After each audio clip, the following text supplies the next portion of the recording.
Okay. Turn.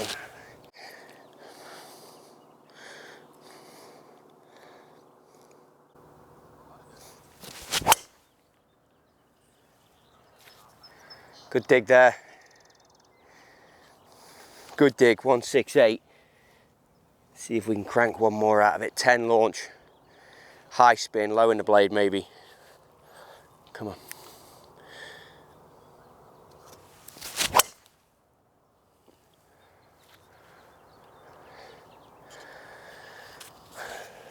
Little toey.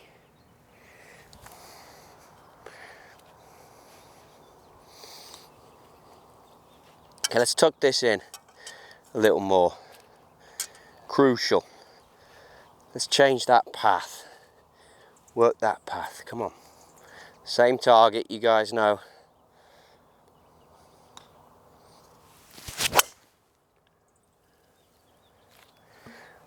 Little high out the blade, 167.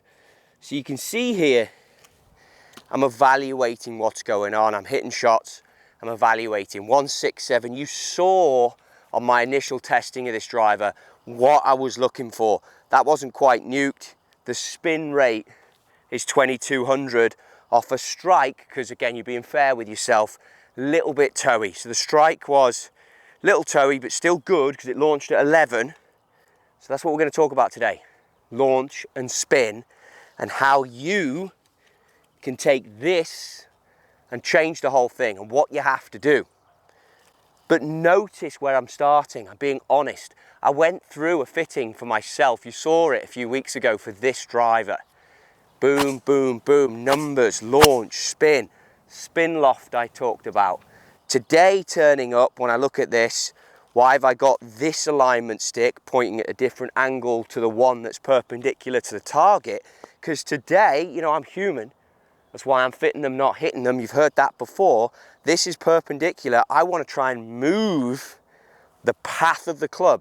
How the club comes through this impact area, I want to try and move it. So you put this physical and visual object down so that it can help you change it, but then you've got to be honest. And you can see here, okay, spin 2200 acceptable, launch 11 acceptable, speed down a bit, land angle quite flat because didn't quite have the launch, didn't quite have the spin maybe for those numbers. But I know on another day when hitting this, it's bang on. You know it because you've seen the pictures, you've seen the video. But if this continues, I'd get into changing the club, wouldn't I?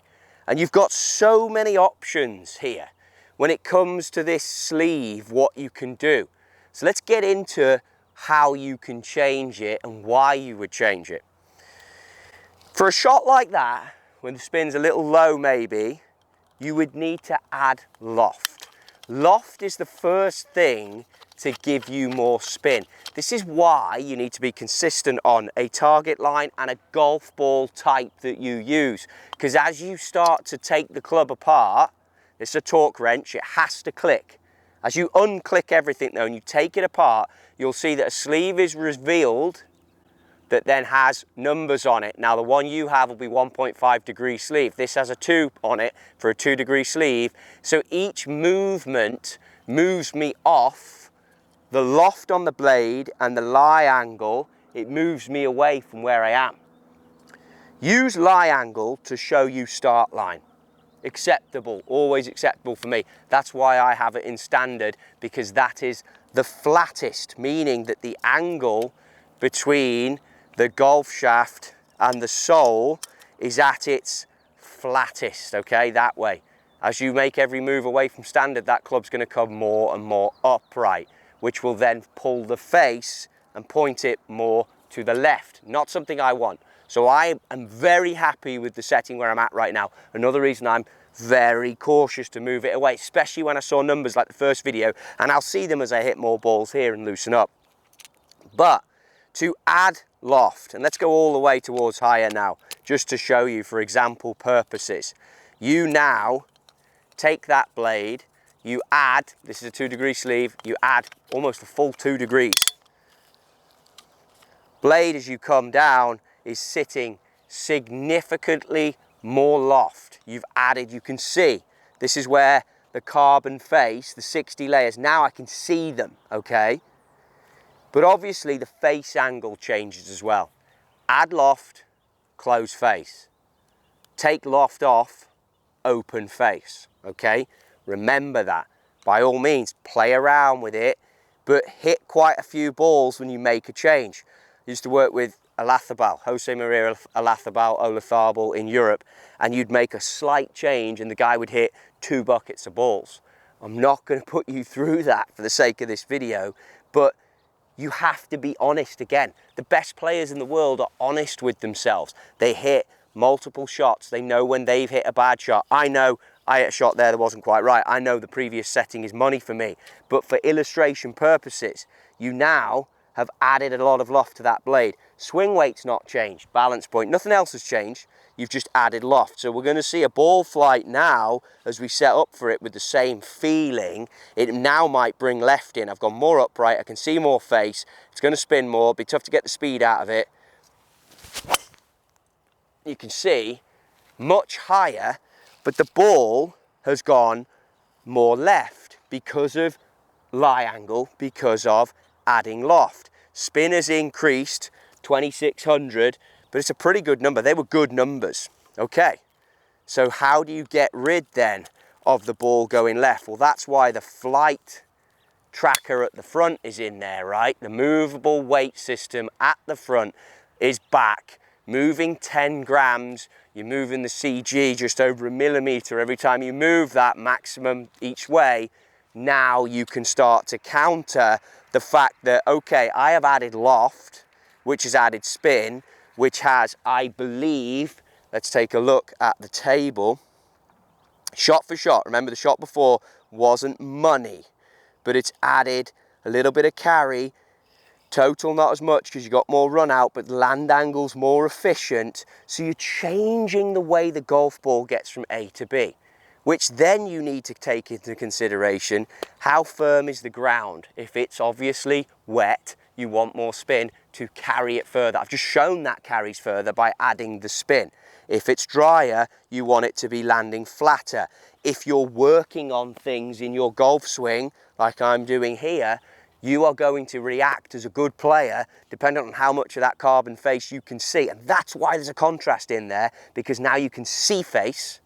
You'll react differently as a golfer. Your dynamic, your spin loft, your delivery will be different as you make these changes. By pulling that weight towards the toe, not going to hit another one for you, but the shot that moves to the left will be pulled more into the center because you're taking weight, you're putting it out on the toe. Let's exaggerate this. Let's say there was a 18, 20 gram weight in there. It's tougher to square up the blade. Therefore, you then get a straighter ball flight. Vice versa can be said, and I would press you to work on this. I always love it if you've got a knuckleball in there. Knuckleball being no spin, comes out with flat spin, but you can launch it. I wouldn't even be able to get it airborne in this one, but going all the way to lower, as a good player, test it out. You've got the club at this stage, learn about it. Now you have taken the blade, removed it. I've gone all the way to lower. You've removed the loft. You've taken it 2 degrees less loft. So this will read hardly anything now out the center space. The face though, as you can see it, and it's a beautiful look, peels away. The carbon wood peels away, it's open. I love the look of this. And with the weight all the way out in the toe, that's going to be an issue because that means the ball's going to come off to the right and probably fade. We don't want to lose any of these on the road. So I'm going to bang it all the way into draw. Again, get the click, it's a torque wrench, okay? Get the click, grab the weight. I wouldn't say I'm swinging it the most, grab the tee. Wouldn't say I'm swinging it the most efficiently for this, but we might as well have a look, right? Let's see if we can crank one out there, see how flat this comes out, see if I can help. I'm gonna push the ball forward a bit now. Got a rib grip on here, so when you spin it round, the rib feels a little uncomfortable. Don't make excuses, just hit one and demonstrate, will you? You got it. Toey, not my best. Looking like a wounded duck, just no spin at all. No spin, 1800. But again, if you've got a golf club and you want a look, a certain look of it, well now you're achieving it. And some players like it. if you're scared of hitting left by going all this way open, some players love to see it. The better players tend to, but you need speed because there's no loft on this thing. Better. But you can see it's not efficient. I mean, that thing just got above the trees. 170 ball speed. When you take loft off, I talked about this before. That's my quickest ball speed since I've been hitting balls here. When you take loft off, that then means spin loft is changed. It means the friction up the face is less. But I can't get away with that. I mean, it's gone 300, but it's carried only 255. Even in normalized, it's only carried 267, gone 310, but it launched at 8 and it spun at 1300. So you can see, and I kept it online, look, with that weight in the heel, but look at the changes. Height, 57, the peak height. Let's go back and have a look at other swings here as we go through it. 81, 115. When I was efficient earlier, 110 peak height. 90, I had a 90 in there, 98. So you can see my window is much more level. But if you take loft off, you open the blade, you get that runner. If I'm playing on an absolute blustery day, maybe somewhere in the UK when the fairways are hard in the middle of June, July, maybe I'd do that. But for the most part, I know from a fitting, get that thing lined up with N for neutral. Get some loft where you can see it, because every move you make makes a change. I have gone extremes. You have all these options in between. I mean, play away for your life by all means. Back into standard. Grip now is going to be perfect. Shaft graphics are going to be perfect. Means a lot to me, obviously, with the job I do. It's always something that you want to see. And then with a bit of luck, you're going to be somewhere near where you want to be as the fitter or the hitter. And you can get a club that's going to give you beautiful look, golf pride lined up, and you can get back to hitting shots.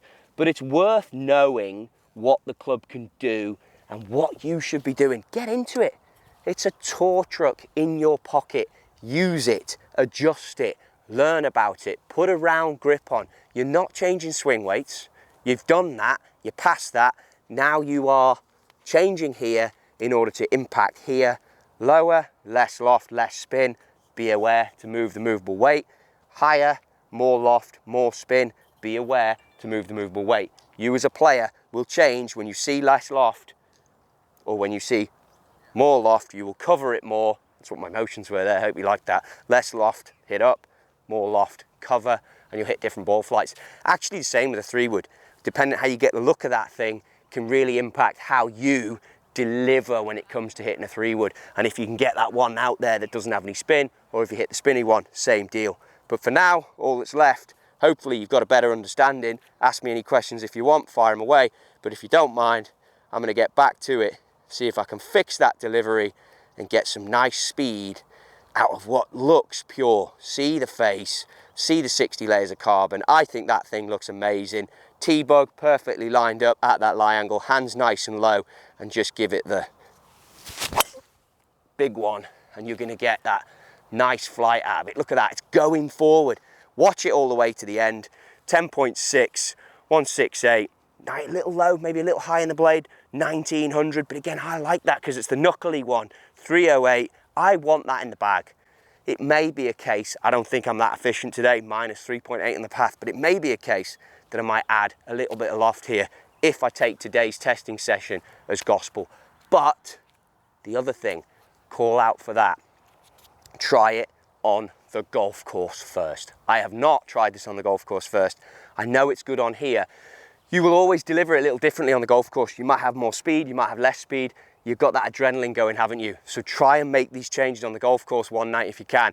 Don't want to slow up play, but hit a few balls off different tees. Then you don't need to rely on TrackMan because you know your runouts of your local course. You know where it's going to go. Always a great place to make these tweaks. But hopefully that gives you the understanding of what the flight control sleeve can do, and of course what the movable weight can do, and what to look for as you react to seeing the face, change angles, seeing the loft, seeing less loft. Good luck with it. Let me know how you go.